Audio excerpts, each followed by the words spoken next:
आपका स्वागत है सनशाइन एजुकेशन स्टोर में। हम जैसा कि आपको पहले एनसीईआरटी 12.1 के 2 क्वेश्चन पढ़ चुके हैं, लेकिन यहाँ पे लोगों की रिक्वायरमेंट आई है और 12.3 के लिए मुझे कहा गया, मैंने आपसे बोला था कि आप लोग को जो भी क्वेश्चन चाहिए मुझे मैसेज कर दें, और लोगों के मैसेज आए तो मैं 12.3 यहाँ पे शुरू करने जा रहा हूँ।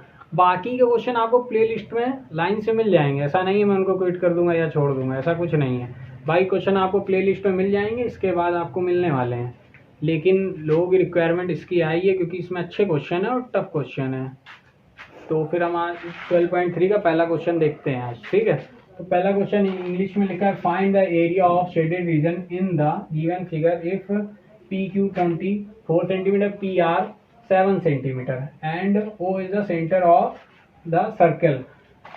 हिंदी में वही है, आकृति में छायांकित भाग का क्षेत्रफल ज्ञात कीजिए यदि PQ 24 सेंटीमीटर है और PR 7 सेंटीमीटर तथा O वृत्त का केंद्र है। यहाँ पे इसका फिगर गिवन है। अब हम आपको समझाते हैं कि क्वेश्चन में कह क्या रहा है, ठीक है।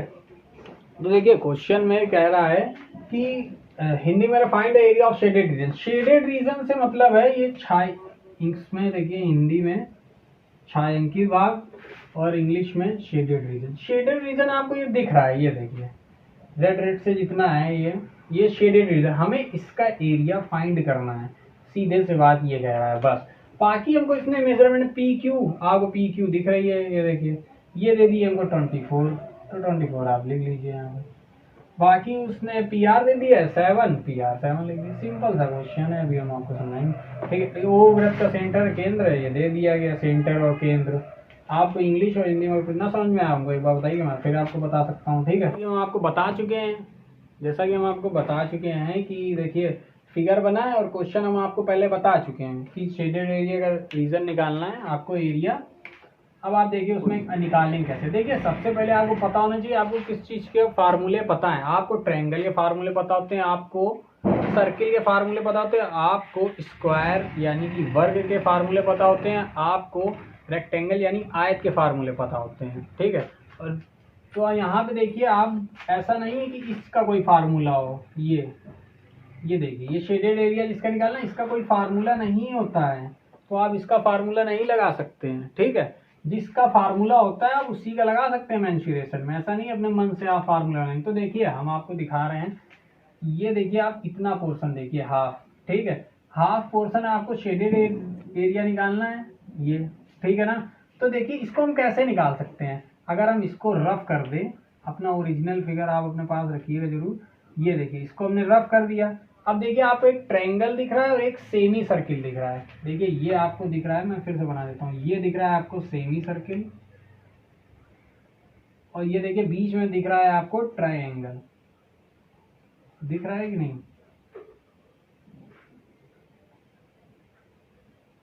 ये देखिए ये आपको दिख रहा है ट्रायंगल और ये देखिए सेमी सर्किल। अगर आप अपने सेमी सर्किल में से इस ट्रायंगल को हटा दे तो आपका यही पार्ट बचेगा कि नहीं बचेगा।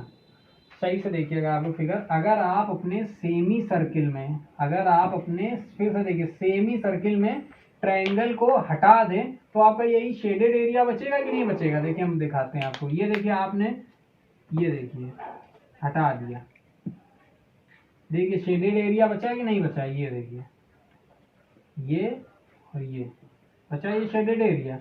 तो आपको कुछ नहीं करना है, सिर्फ आपको सेमी सर्किल में ट्रायंगल को हटा देना है और आपका ये बन जाएगा। ऐसा क्यों कर रहे हैं, क्योंकि हमें सेमी सर्किल का ही एरिया पता होता है और ट्रायंगल का एरिया पता होता है, हमें इन लोगों का एरिया नहीं पता होता है। आपको कुछ नहीं करना है, आपको सेमी सर्किल में ट्रायंगल को रिमूव कर देना है। अब देखिए हम आपको बताने जा रहे हैं कि इसको कैसे सॉल्व कर सकते हैं, ठीक है। बाकी आपको फिगर से हम आधे से ज्यादा चीजें समझा चुके हैं, अगर आप कायदे समझना फिगर से ही समझ पाएंगे, ठीक है।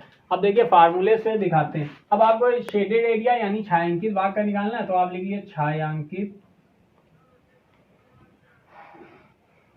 छायांकित भाग का क्षेत्रफल, छायांकित भाग का क्षेत्रफल मतलब एरिया ऑफ शेडेड रीजन। ये जो शेडेड है, तो छायांकित भाग का क्षेत्रफल क्या हो गया, हमने बताया आपको, ये सेमी सर्किल यानी अर्धवृत्त बन रहा है, और अर्धवृत्त में आप क्या घटा देंगे, ये देखिए अर्धवृत्त का क्षेत्रफल माइनस, ये देखिए ये बन रहा है ट्रायंगल, यानी कि त्रिभुज। तो त्रिभुज का क्षेत्रफल हम इसमें क्या कर देंगे, घटा देंगे। त्रिभुज का क्षेत्रफल। अब देखिए अर्धवृत्त के क्षेत्रफल आप त्रिभुज का क्षेत्रफल घटा देंगे, आंसर आपका आ जाएगा। अब आपको फार्मूला पता होना चाहिए। अर्धवृत्त का क्षेत्रफल क्या होता है, जो वृत्त का क्षेत्रफल होता है क्या, पाई आर स्क्वायर होता है। अर्धवृत्त मतलब आधा वृत्त, उसको आप आधा कर दिए, ये लीजिए, माइनस त्रिभुज का क्षेत्रफल क्या होता है। अब सबसे पहले आपको पता होना चाहिए त्रिभुज होते हैं क्या क्या, किसको कहते हैं या कितने टाइप के होते हैं। तो देखिए त्रिभुज, ट्राइंगल,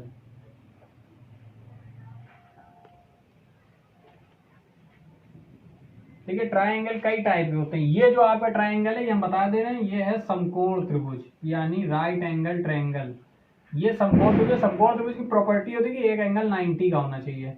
90 मतलब एक दूसरे का परपेंडिकुलर। ये आपको फिगर जो आपकी बुक में बना आप देखिएगा, उसमें डायरेक्ट 90 डिग्री बन रहा है, ठीक है। अब यहाँ पे देख लीजिए आप, ये 90 डिग्री बन गया। अब इसका एरिया होता है, इसका एरिया होता है हाफ बेस इंटू हाइट। अब बेस ये होता है और हाइट ये होती है, तो आपको सब दिख रहा है ए बी सी। अगर मान ले तो बेस आपका क्या हो जाएगा, बी सी, और हाइट हो जाएगी आपकी ए बी।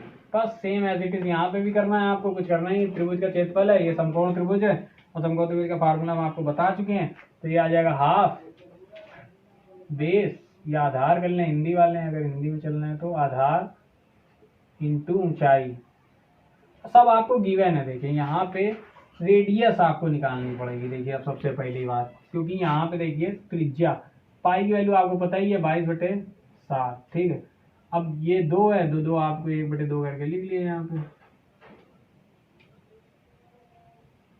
और आर की वैल्यू आपको यहाँ से निकालनी पड़ेगी। तो देखिए अब ये सबसे पहले देखिए, ये एक समकोण त्रिभुज, और समकोण त्रिभुज की आपको 2 भुजा पता है। ये देखिए जैसे ये समकोण त्रिभुज मान लिया, आपको एक भुजा है ये 7 और एक भुजा है आपकी 24।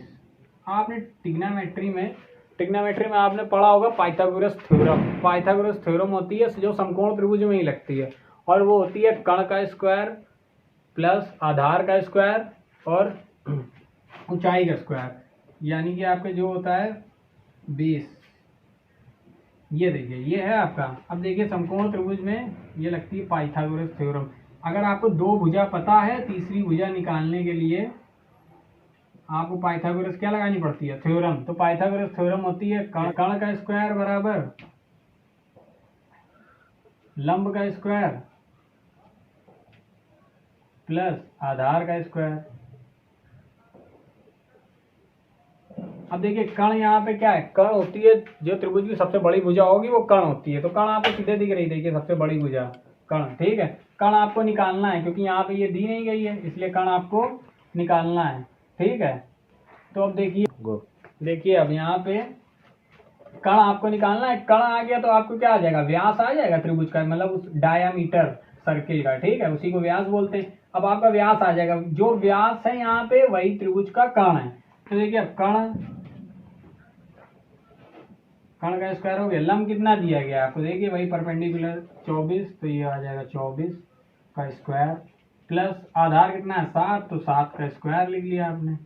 अब आप ये आ गया कर्ण, अब कर्ण को हम k से डिनोट कर देते हैं, ठीक है। तो ये कर्ण का स्क्वायर, 24 का स्क्वायर क्या होता है सभी को पता है।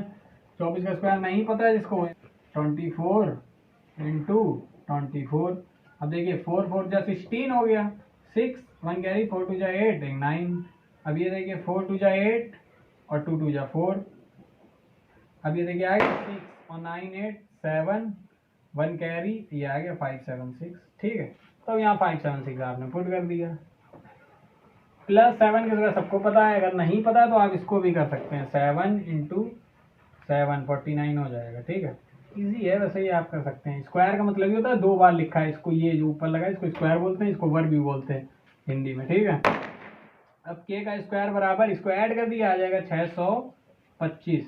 अब हमने कल बताया था कि जब स्क्वायर हटेगा तो इधर क्या लग जाएगा, रूट क्या आ जाएगा 625 रूट, और ये 625 आपको वर्गमूल कितना आ जाएगा इसका 25, ठीक है, प्लस माइनस में। अगर किसी को वर्गमूल निकालना नहीं आता तो आप मेरी पिछली वीडियो देखिए, ठीक है, उसमें हमने बताया वर्गमूल निकालना। अगर आपको फिर भी नहीं आता उनको कमेंट कीजिए, मैं फिर से बता सकता हूँ आपको वर्गमूल निकालना, ठीक है। तो आप देखिए ये 25 आ गया, अब यानी आपकी ये व्यास कितना आ गया है, 25 आ गया आपका व्यास, ठीक है, 25 आ गया। अब अगर व्यास आ गया है और हमको त्रिज्या निकालनी है, ये होता है, देखिए व्यास और त्रिज्या में अंतर समझ लिए। ये आपका एक सर्किल है, ठीक है, ये होता है इसका व्यास, ये इसका होता है व्यास, और इसका आधा कर देते हैं तो ये हो जाती है त्रिज्या। अब देखें यहाँ पे व्यास कितना है, 25 है, तो त्रिज्या क्या हो जाएगी, इसकी आधी, यानी 25/2। किसी का भी आधा करना हो 2 से भाग, किसी का भी आधा करना हो 2 से भाग दे दिए, बस आधा हो जाएगा, ठीक है। तो देखिए 25/2 हो गया। अब आपने आर था, आर की जगह में रख दिया 25/2। अब देखिए 2 पावर 2 लगी है तो 2 बार रख दिया, ये देखिए, क्योंकि स्क्वायर है इसलिए पावर 2 बार, स्क्वायर मतलब होता है 2 बार मल्टीप्लाई में, ठीक है। अब 1/, अब आधार देखिए, ये त्रिभुज दिख रहा है आपको, ये वाला। अब इसका आधार ये दिख रहा है, 7 आधार है। अब ऊंचाई देखिए कितनी है, 24, तो 24 रख दी। अब कुछ नहीं करना, आपको कैलकुलेशन करना है और कुछ नहीं है, एक स्टेप का सवाल है बस। अब देखिए आपको कुछ नहीं, कैलकुलेशन है, कैलकुलेशन में सबसे पहले आप इधर वाले को मल्टीप्लाई किया, अगर कुछ कट रहा है तो कट कर दिया, नहीं कट रहा तो एज ए मल्टीप्लाई कर लिया। अब देखिए ये 2 से, ये देखिए 11, 2 1 जा 2, 2 1 जा 2, ठीक है। अब देखिए यहाँ पे कुछ भी डिविजिबल नहीं हो रहा है, तो ऊपर जो होता है अंश यानी नॉमिनेटर, और नीचे होता है हर यानी डिनोमिनेटर। नॉमिनेटर का मल्टीप्लाई कर लिया और डिनोमिनेटर का डिनोमिनेटर से, यानी अंश का अंश से और हर का हर से। देखिए ऊपर बचा ये आपका 11 और ये बचा 25 और ये बचा 25। तो देखिए अब 25 यानी 25 का मल्टीप्लाई करेंगे तो यही आ जाएगा आपका 625, ठीक है। और 625 का 11 में करेंगे तो आप, ठीक है। अब ये देखिए 25 का 25 मल्टीप्लाई करेंगे तो यही आ जाएगा 625, और 625 का 11 में मल्टीप्लाई करेंगे, देखिए 625 इंटू 11।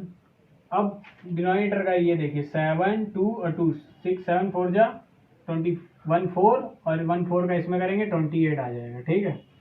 अब इधर आ जाइए, ये देखिए ये डिवाइड जा रहा है इससे, ठीक है, 12 आ जाएगा। 12 7 जा कितना होता है, 12 7 जा आपका 84, ठीक है। अब आपको कुछ नहीं करना, आपको पता है। सबसे पहले अगर आपको नहीं पता है तो इसका मल्टीप्लाई कर लीजिए, ऊपर का मल्टीप्लाई करेंगे तो आपका आंसर आ जाएगा। देखिए इसका मल्टीप्लाई करेंगे तो 11 5 जा आ जाएगा आपका, कुल मिला के 6875 आ जाएगा आपका, अपॉन 28 आ जाएगा। आप मल्टीप्लाई करके देख लीजिएगा, अगर किसी को मल्टीप्लाई करना नहीं आता तो हमको बताइए, मल्टीप्लाई करके यहाँ बता सकते हैं, ठीक है। आपको वैसे इतना नॉर्मल मल्टीप्लाई आप कर सकते हैं। अब ये 84, अब देखिए कभी भी अगर दो फ्रैक्शन या भिन्न, देखिए ये भिन्न बन रहा है, ठीक है, दो भिन्न को या दो फ्रैक्शन को, फ्रैक्शन उनको कहते हैं जो अपॉन में संख्या लिखी, ऊपर नॉमिनेटर हो नीचे डिनोमिनेटर, मतलब ऊपर अंश हो नीचे हर हो। तो कभी भी अगर आपको दो भिन्न या फ्रैक्शन को ऐड करना है या सब्ट्रैक्ट करना है, जोड़ना है या घटाना है, तो हमेशा एलसीएम लेके एक ट्रिक होती है, ठीक है। होती कई ट्रिक है लेकिन एलसीएम सबसे इजी ट्रिक है। तो देखिए आप एलसीएम लेंगे, यहाँ पे आ जाएगा 28 एलसीएम आ जाएगा, ठीक है, 28 एलसीएम आ गया, ठीक है।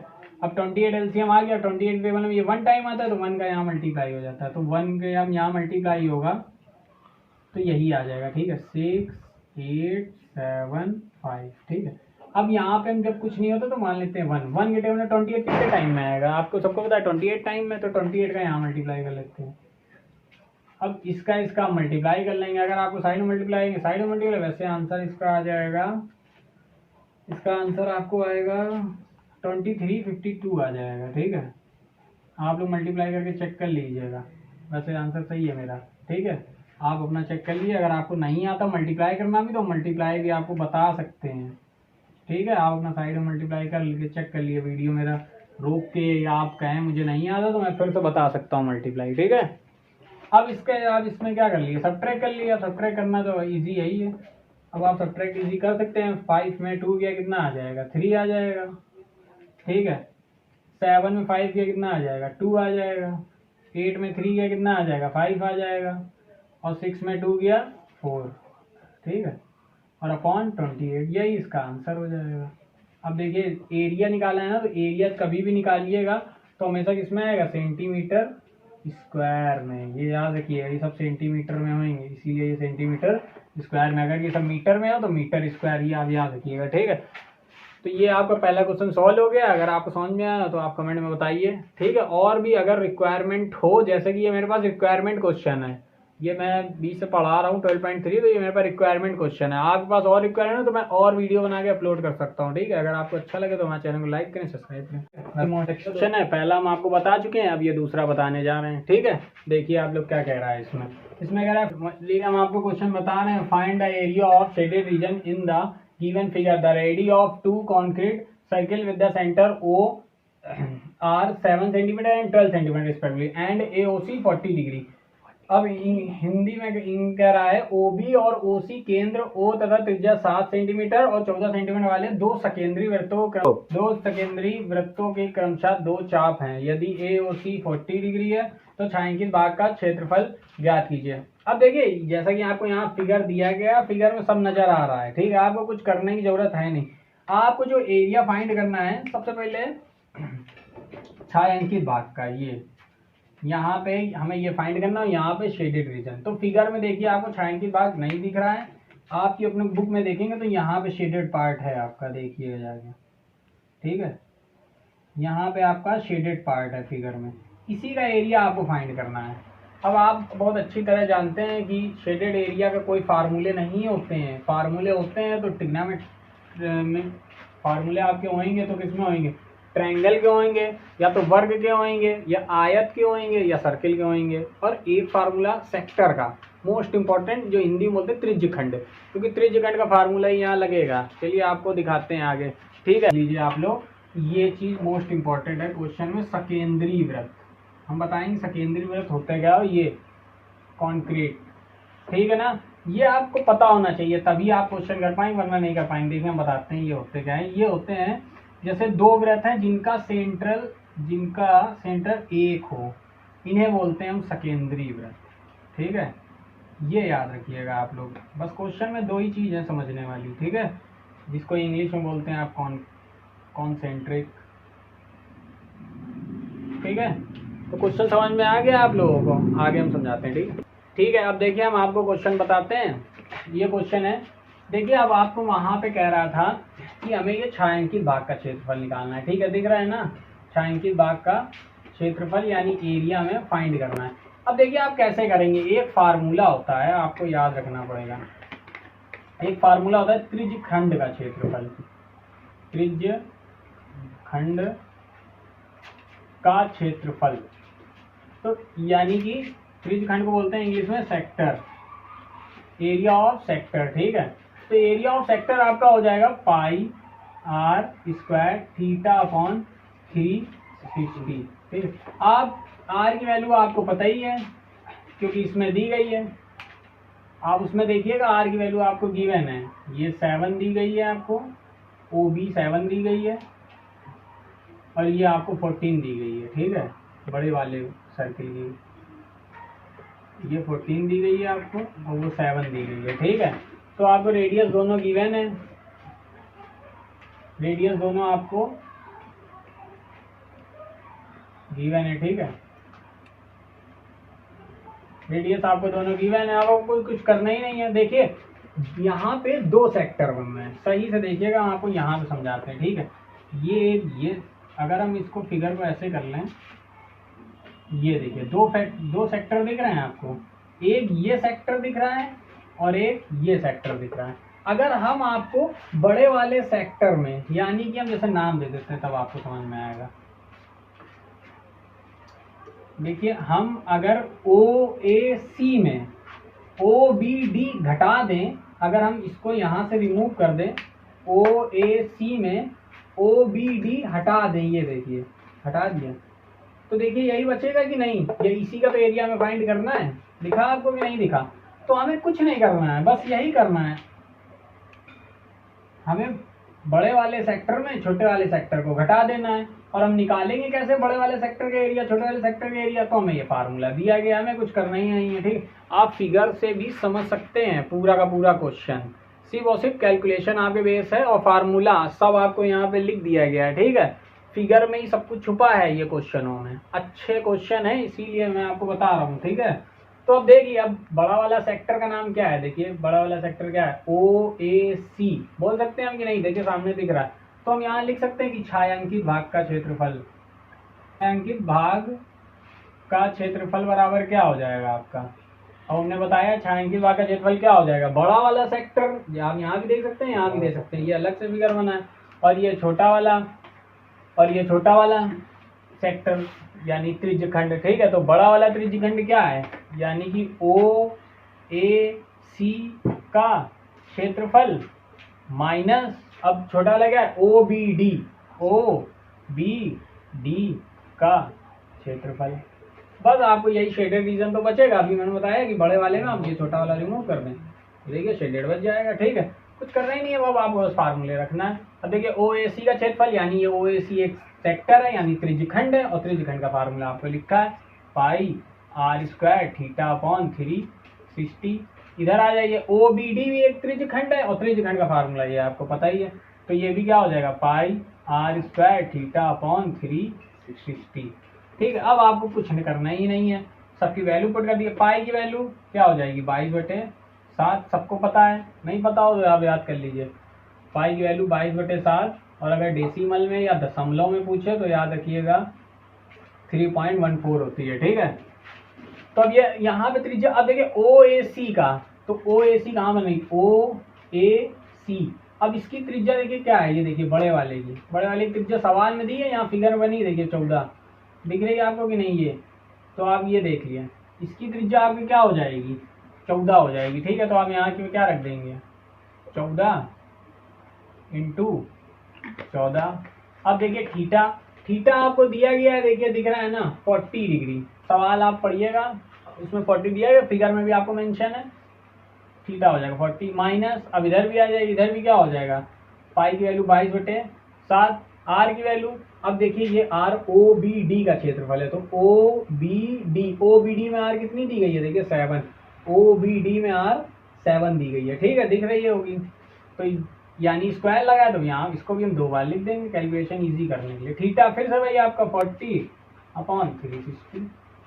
अब आपको कुछ करना ही अब है आपका, सिर्फ यहाँ पे अब आपको कैलकुलेशन करना है। कैलकुलेशन करने का इजी मेथड है, जिनके भी मल्टीप्लाई लगाओ, आप पहले मल्टीप्लाई कर दिए, फिर आपको अगर प्लस और माइनस जहाँ पे लगाओ वहाँ पे प्लस और माइनस कर दिए, ठीक है। तो देखिए मल्टीप्लाई, इन सबके बीच मल्टीप्लाई लगा है, इन सबके बीच मल्टीप्लाई, इससे हम इसको कट कर सकते हैं ना, ये 360 भी यहाँ आएगा, ठीक है। इससे हम इसको कट कर सकते हैं कि नहीं कर सकते हैं। तो अब देखिए ये आ गया 22, और ये सबसे पहले ये 7 बन जा 7, 7 2 जा 24, ठीक है, ये कट हो गया। अब देखिए ये 0 से ये 0 कट हो गया, बहुत इजी से समझिएगा ये कैलकुलेशन, ठीक है ना।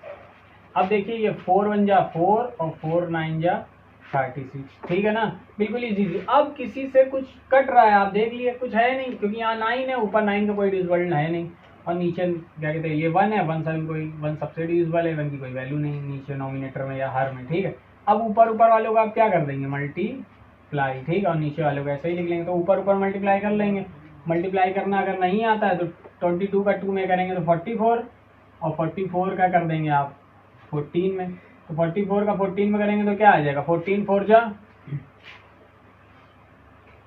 56 हो जाएगा, ये 5 यहाँ, फिर 44 जा 56, और 5 कितना हो जाएगा 61, तो आपके कितना आ गया 616/9, ठीक है। अब इधर आ जाइए, इधर भी वही करना है, जो जिससे रिमूव हो या डिविजिबल हो कर दिया, ये देखिए, फिर यहाँ 0 से 0, फिर 4 और ये 9, अभी यहाँ पे दिखा चुके। फिर ऊपर क्या बचा 22 और 7, और 22 का 7 में करेंगे तो क्या आएगा 154 आ जाएगा, ठीक है, और नीचे क्या बचा 9।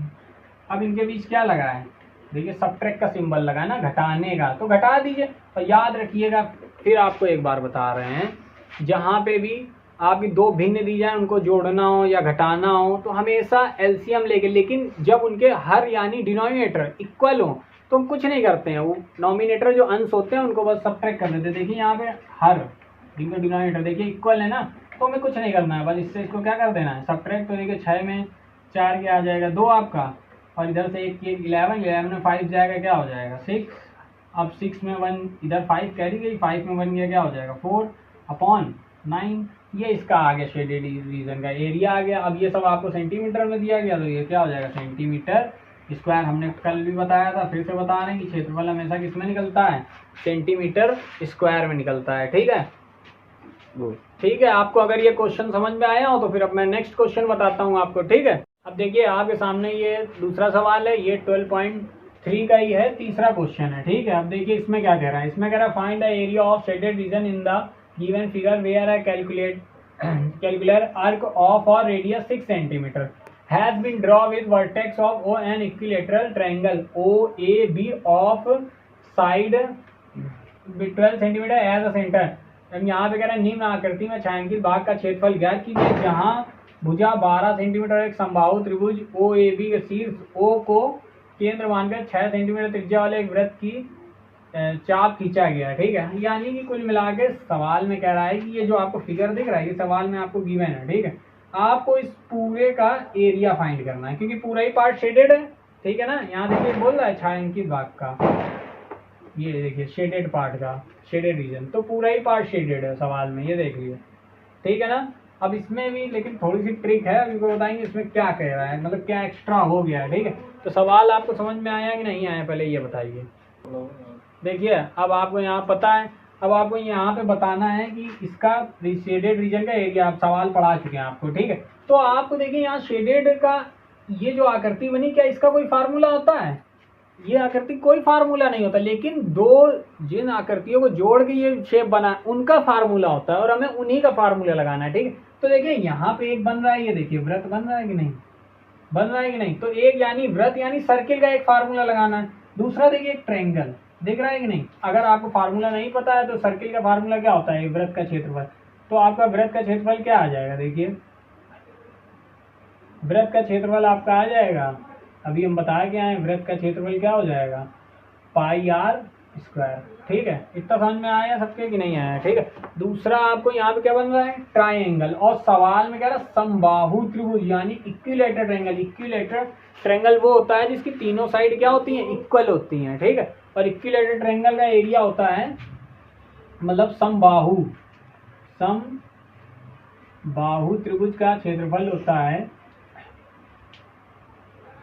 समबाहु त्रिभुज का क्षेत्रफल होता है √3/4 साइड स्क्वायर। ठीक है, ये समबाहु त्रिभुज का क्षेत्रफल होता है। तो देखिए आपको दोनों के एरिया पता चल गए हैं, एक एरिया आप और बताए, याद कर लीजिए, मैं आपको बता रहा हूँ वो यूज कहाँ होगा। ठीक है, तो एक एरिया होता है एरिया ऑफ यानी कि त्रिज्य खंड का क्षेत्रफल, त्रिज्य खंड का क्षेत्रफल।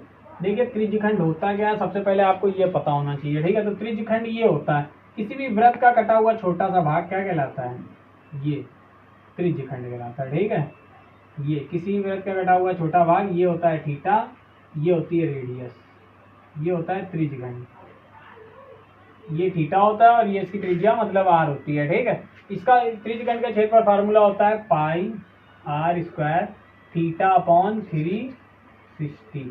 ठीक है, पाई आप वैल्यू सब जानते हैं 22/7 होती है, आर आपको गिवन होगी, सर्किल में दिया जाएगा, थीटा भी आपको दिया जाएगा। ठीक है, अब आते हैं सवाल में, ये तीन फार्मूलों का यहाँ यूज है, और कहाँ का है, सर्किल आपको दिख रहा है, ये देखिए वृत्त है। ठीक है, त्रिभुज भी आपको दिख रहा है और ये त्रिभुज का भी है। ठीक है, त्रिज्य खंड का क्षेत्रफल, त्रिज्य खंड आप लोगों को नहीं दिख रहा होगा लेकिन अभी मैं दिखाऊंगा। ठीक है, देखिए अब यहाँ पे देखिए, जब आप इसका एरिया सर्किल का, देखिए आपने ये सर्किल का एरिया निकाल लिया, ये त्रिभुज का एरिया निकाल लिया, लेकिन ये जो पार्ट है, ये पार्ट गौर से देखिए, ये 2 बार काउंट हो रहा है। ये देखिए ये पार्ट जो है ये त्रिभुज में भी आ रहा है, ये पार्ट दिख रहा है आपको डॉट डॉट।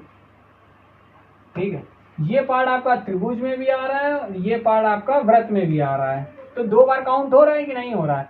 और यही देखिए ये त्रिज्य खंड नहीं बन रहा है, ये देखिए बन रहा है कि नहीं बन रहा है। ठीक है, तो 2 बार आपका काउंट हो रहा है त्रिज्य खंड, और त्रिज्य खंड आपका 2 बार काउंट हो रहा है, एक बार वृत्त में भी और एक बार त्रिभुज में भी। ठीक है, तो उसको आपको एक बार लेना है, यानी अब ऐसे एक बार कैसे लेंगे, तो कुछ नहीं करना, एक बार एरिया निकाल के उसका आपको घटा देना है। ठीक है, इसका एरिया हम त्रिज्यखंड का निकाल के, पूरे का एरिया निकाल के एक बार उसमें घटा देंगे, आंसर आ जाएगा। आप देखिए जैसे छायांकित भाग का क्षेत्रफल क्या हो जाएगा, छायांकित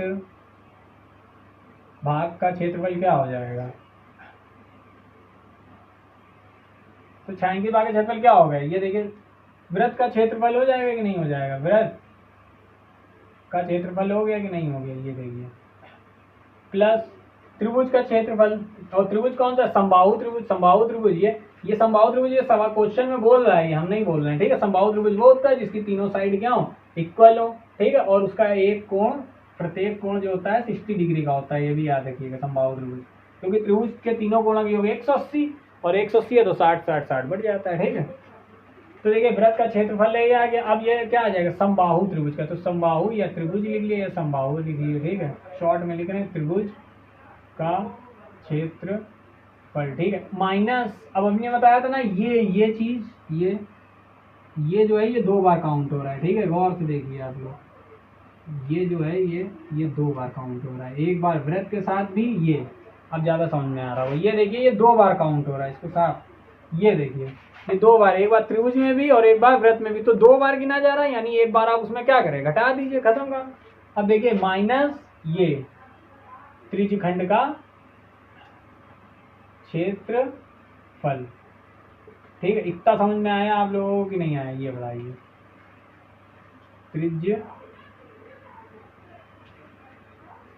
का क्षेत्रफल, ठीक है, क्यों घटाया गया है ये हम बार बार आपको बता चुके हैं, तो अब देख लिया, अब आपको कुछ नहीं, ये इक्वल लगा है, वृत्त का क्षेत्रफल क्या होता है, पाई आर स्क्वायर, बताया ना, तो ये आ जाएगा कितना, पाई आर स्क्वायर हो जाएगा, ठीक है, प्लस त्रिभुज का क्षेत्रफल, ये देखिए आपको दिया ही गया त्रिभुज का क्षेत्रफल, और मैंने ये बताया त्रिभुज क्षेत्रफल क्या हो जाएगा, √3/4 और साइड स्क्वायर, ठीक है, माइनस त्रिज्यखंड का क्षेत्रफल, मैंने ये बताया पाई आर स्क्वायर θ/360, ठीक है। अब देखिए, अब सबसे पहले सबकी वैल्यू बताते हैं कि त्रिज्या क्या है और ये क्या है। देखिए सवाल में आपको सब कुछ गिवन दिया गया, आपको त्रिज्या 6 दी गई है सवाल में, ठीक है, आप पढ़ सकते हैं जाके, आपको ये साइड दी गई है 12, ठीक है, एंगल यानी कोण मैं आपको बता चुका हूँ 60, तो आपके पास सब है, आपके पास रेडियस भी है, आपके पास साइड भी है और आपके पास कोण भी है, ठीक है। तो अब आगे रेडियस यानी त्रिज्या, पाई की वैल्यू सब जानते हैं 22/7, त्रिज्या अभी मैंने आपको बताई 6, यानी 6 का स्क्वायर कितना हो जाएगा 36, या ऐसे रख लीजिए आप, ठीक है। अब ये √3/4 हो गया, अब फिर साइड कितनी लिखी आपको 12, यानी 12 का स्क्वायर हो गया, ठीक है, माइनस पाई, फिर आप पाई की वैल्यू रख दीजिए यहाँ पे, 22 क्या हो गया 7, आर कितनी दी गई आपको 6, तो फिर 6 × 6, और थीटा अभी मैंने बताया ना दिया गया 60, क्यों, क्योंकि ये समबाहु त्रिभुज और समबाहु त्रिभुज के तीनों कोण 60 के होते हैं, तो ये हो जाएगा 60/360, ठीक है। अब आपका कैलकुलेशन बचा और कुछ बचा ही नहीं है, ये 22/7 हो गया, ये हो गया 36, प्लस ये हो गया √3/4 और ये हो गया 144, ठीक है, 12 का स्क्वायर 140 होता है, मतलब 12 × 12, चाहे आप करके देख लीजिएगा। अब ये माइनस, अब देखिए ये हो गया 22/7 इंटू, ये मल्टीप्लाई करेंगे इसका 36 × 60/360। अब आपको कुछ नहीं करना, बस कैलकुलेशन है, इजी वे में हो जाएगी, मैं आपको 1 मिनट बताता हूँ, ठीक। कैलकुलेशन वही है जो जिससे डिवाइड हो रहा हो डिवाइड कर दीजिए, याद रखिएगा इससे ये प्लस वाले के बाद या माइनस वाले के पहले वाले किसी को मत काटिए, जो आपस में मल्टीपल में हो वही आपस में कटेंगे, मल्टीपल और डिवाइड वाले, ऐड और सब्ट्रैक्ट वाले कभी नहीं आपस में कटते हैं। ये देखिए इनके भी सबके मल्टीप्लाई लगाइए, तो इनको हम कट कर सकते हैं, देखिए 0 से 0 चला गया, ठीक है। अब ये 6 × 6 और 6 × 6 = 36, ठीक है ना। अब ये देखिए 6 × 6, 6 × 6 = 36, ठीक है। आप कैलकुलेशन और इजी बना सकते हैं, अगर आपको नहीं समझ में आ रहा तो मैं फिर से बता दूंगा इधर पे अभी, ठीक है। ये आ गया 6, अब ये देखिए अब इसमें मल्टीप्लाई कर लिया, 22 का किस में करेंगे आप 36 में, और इधर करेंगे 22 का 6 में, तो 22 का 36 में कर लिए। अगर आपको 22 का टेबल आता है तो बहुत अच्छी बात है, नहीं आता तो आप अपना कर लीजिए, ठीक है। अगर आपको 22 का टेबल आता है, आप देखिए यहाँ पे डायरेक्ट आके आप 36 से मल्टीप्लाई कर लिया। अब 22 6 क्या होता है आप सबको पता है, 110 आएगा 5 टाइम में, और 6 टाइम में 132 आ जाएगा। तो 2 को आप यहाँ लिखिए, 3 यहाँ आ जाएगा। अब 22 3 जा कितना 66 और ये ऐड कर दीजिए। तो 66 में 13 ऐड करेंगे तो कितना आ जाएगा 79। ये आ गया आपका। जिसको मल्टीपल नहीं आता वो 2 का मल्टीपल करके कर सकता है, मोस्टली सबको आता होगा। 2 6 12 और 2 करके 1 कैरी वगैरह। अगर आप लेकिन आप बड़ी क्लास में तो डायरेक्ट 22 करिए, कोई बड़ी बात नहीं। ठीक है, तो यहाँ कितना आ गया 792/7। ठीक है, प्लस अब देखिए ये इससे डिवाइड हो रहा है 4 से। 4 1 जा 4। अब ये देखिए 4 3 जा 12 और 2 इधर चला जाएगा तो कितने टाइम चले जाएगा 4 6 जा आ जाएगा आपका। ठीक है, 36 आ गया। अगर आपको नहीं आता यहाँ डिवाइड करके चेक कर सकते हैं हम। ये देखिए 4 से। ठीक है, तो 4 3 जा, ये देखिए थोड़ा स्पीड में बताएंगे हम ये क्योंकि ईजी है। 4 6 जा 24। ठीक है, ये देखिए 36 आ गया। अब आपने यहाँ लिख दिया 36√3। रूट वाले को मैंने पीछे कर दिया, आगे पीछे कर सकते हो, उसमें दिक्कत नहीं। अब ये बचा आपका, आप इसमें मल्टीप्लाई कर 22 6 जा भी हमने बताया आपको, यहाँ पे मल्टीप्लाई करा ही था। कितना आ जाएगा 132/7। ठीक है, अब आपको कुछ नहीं करना है। देखिए ये और ये आपस में सब्ट्रैक्ट होंगे, ये सब्ट्रैक्ट नहीं होगा। एक चीज याद रखिएगा, कभी भी जैसे अल्फाबेटिकल वैल्यू होते हैं, आपने हिंदी वालों ने पढ़े होंगे सजाती पद और विजाती पद, और इंग्लिश वालों ने पढ़े होंगे लाइक टर्म। कहीं ना कहीं पढ़े जरूर होंगे, भूल गए होंगे आप, ये पक्की बात है। ठीक है, लाइक टर्म वो होते हैं जो एक जैसे टर्म हो, वही आपस में ऐड और सब्ट्रैक्ट होते हैं इसमें अल्फाबेटिकल वैल्यू में। फॉर एग्जाम्पल जैसे 2AB है तो ये 3AB से ही ऐड होगा, ये देखिए ये। ठीक है, इसी प्रकार ये रूट वाइज बिहेव करता है। अगर आपका 2√3 है तो ये 3√3 से ऐड होगा। ये कॉमन होना चाहिए, समझ गए? वरना ये ऐड किसी से नहीं होगा। अगर आप चाहें तो 2√3 को हम ऐड कर लें 23 से, नहीं, बिल्कुल नहीं ऐड होगा। ठीक है ना, ये बात बहुत याद रखिएगा। तो ये इससे ऐड और सब्ट्रैक्ट नहीं होगा, ये एज इट इज ऐसा ही रहेगा। आप अपना आंसर भी देखेंगे, बुक में वगैरह में दिया गया होगा, इसको अलग ही दिया गया होगा, इसका ऐड और सब्ट्रैक्ट करके नहीं दिया गया होगा। अगर दिया भी गया होगा तो यहाँ √3 की वैल्यू पुट करी गई होगी। ठीक है, तो अब इसमें कुछ नहीं करना है आपको, इसको सब्ट्रैक्ट कर लिया। हाँ, अब देखो इसको सब्ट्रैक्ट करा है, ये देखिए सब्ट्रैक्ट करा है। अब इसको सब्ट्रैक्ट करना है, ये डिनोमिनेटर यानी हर इक्वल है तो ऊपर वालों को आप सब्ट्रैक्ट करिए। 2 में 2 गया 0, 9 में 2 गया 6 और 7 में 1 गया 6/7। यही आपका हो गया आंसर, हो गया। बस यही आपका क्या हो गया आंसर हो गया। अब सब आपको अगर सेंटीमीटर है तो सेंटीमीटर स्क्वायर बताया था क्षेत्रफल हो जाएगा, बस यही आंसर हो गया आपका। ठीक है, अगर आपको समझ में आया तो आप कमेंट में बताएं और आगे बढ़ाएं।